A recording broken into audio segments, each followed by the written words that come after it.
Matthew chapter 18. The greatest in the kingdom of heaven. At that time, the disciples came to Jesus and asked, "Who then is the greatest in the kingdom of heaven?"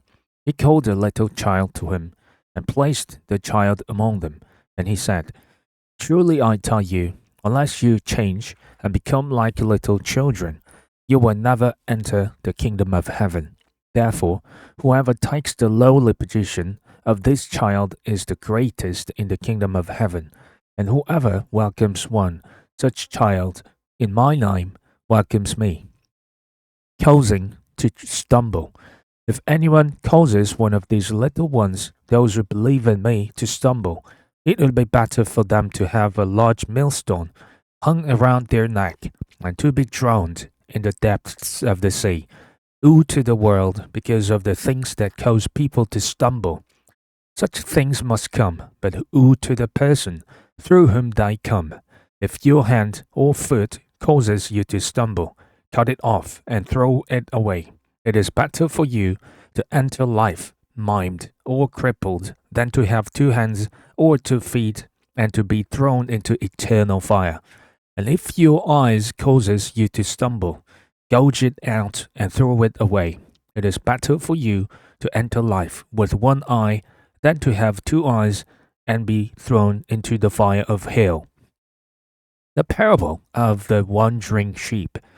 See that you do not despise one of these little ones, for I tell you that their angels in heaven always see the face of my Father in heaven. What do you think? If a man owns 100 sheep, and one of them wanders away, will he not leave the 99 on the hills and go to look for the one that wandered off?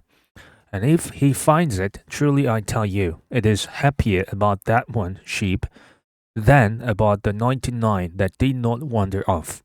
In the same way, your Father in heaven is not willing that any of these little ones should perish. Dealing with sin in the church. If your brother or sister sins, go and point out their fault just between the two of you. If they listen to you, you have won them over. But if they will not listen, take 1 or 2 others along, so that every matter may be established by the testimony of 2 or 3 witnesses. If they still refuse to listen, tell it to the church. And if they refuse to listen even to the church, treat them as you would a pagan or a tax collector. Truly I tell you, whatever you bind on earth will be bound in heaven, and whatever you loose on earth will be loosed in heaven.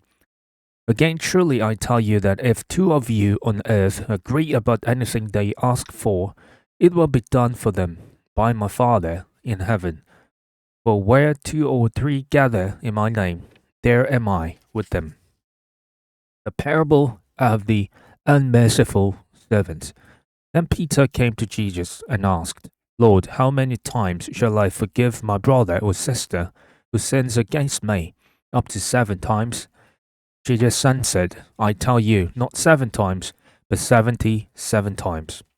Therefore, the kingdom of heaven is like a king who wanted to settle accounts with his servants. As he began the settlement, a man who owed him 10,000 bags of gold was brought to him. Since he was not able to pay, the master ordered that he and his wife and his children and all that he had be sold to repay the debt. At this, the servant fell on his knees before him. "Be patient with me," he begged, "and I will pay back everything." The servant's master took pity on him and cancelled the debt and let him go. But when that servant went out, he found one of his fellow servants who owed him 100 silver coins. He grabbed him and began to choke him. "Pay back what you owe me," he demanded. His fellow servant fell to his knees and begged him, "Be patient with me, and I will pay it back." But he refused. Instead, he went off and had the man thrown into prison until he could pay the debt. When the other servants saw what had happened, they were outraged and went and told their master everything that had happened. Then the master called the servant in. "You wicked servant," he said, "I cancelled all the debt of yours because you begged me to. Shouldn't you have had mercy on your fellow servant, just as I had on you?" In anger, his master handed him over to the jailers to be tortured until he should pay back all he owned. This is how my heavenly Father will treat each of you, unless you forgive your brother or sister from your heart.